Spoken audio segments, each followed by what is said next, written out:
സംസ്ഥാനത്ത് മഴ ഭീതി ഒഴിയുന്നില്ല. കാലവർഷത്തിന് പിന്നാലെ ബംഗാൾ ഉൾക്കടലിൽ രൂപം കൊണ്ട ന്യൂനമർദ്ദത്തിന്റെ ഫലമായി അടുത്ത 5 ദിവസം കൂടി കനത്ത മഴ തുടരും. കേന്ദ്ര കാലാവസ്ഥാ വകുപ്പാണ് ഇക്കാര്യം അറിയിച്ചത്.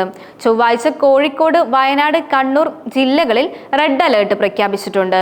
അതിതീവ്ര മഴയാണ് ഈ ജില്ലകളിൽ ഇന്നലെയും ഇന്നുമായിട്ട് പ്രഖ്യാപിച്ചിരിക്കുന്നത്. കൂടാതെ മറ്റു ജില്ലകളിലും മഴ മുന്നറിയിപ്പ് നൽകുന്നുണ്ട്.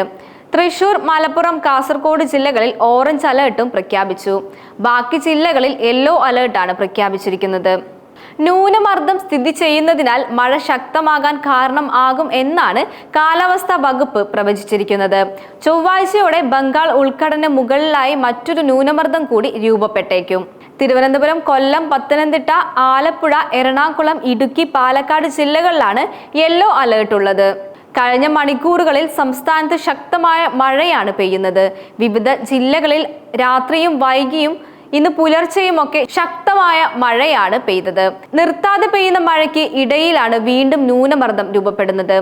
അതിശക്തമായ മഴ തുടരുന്ന സാഹചര്യത്തിൽ കണ്ണൂർ, വയനാട്, കോട്ടയം, കോഴിക്കോട് ജില്ലകളിലെ വിദ്യാഭ്യാസ സ്ഥാപനങ്ങൾക്ക് ഇന്ന് അവധി പ്രഖ്യാപിച്ചിരിക്കുകയാണ്. ജില്ലാ കളക്ടർമാരാണ് അവധി പ്രഖ്യാപിച്ചത്. ഈ ജില്ലകളിലെ ട്യൂഷൻ സെന്ററുകൾ അടക്കമുള്ള എല്ലാ വിദ്യാഭ്യാസ സ്ഥാപനങ്ങൾക്കും അവധി പ്രഖ്യാപിച്ചിട്ടുണ്ട്. പ്രൊഫഷണൽ കോളേജുകൾ ഉൾപ്പെടെയുള്ള എല്ലാ വിദ്യാഭ്യാസ സ്ഥാപനങ്ങൾക്കുമാണ് ഇന്ന് നിലവിൽ അവധി പ്രഖ്യാപിച്ചിരിക്കുന്നത്.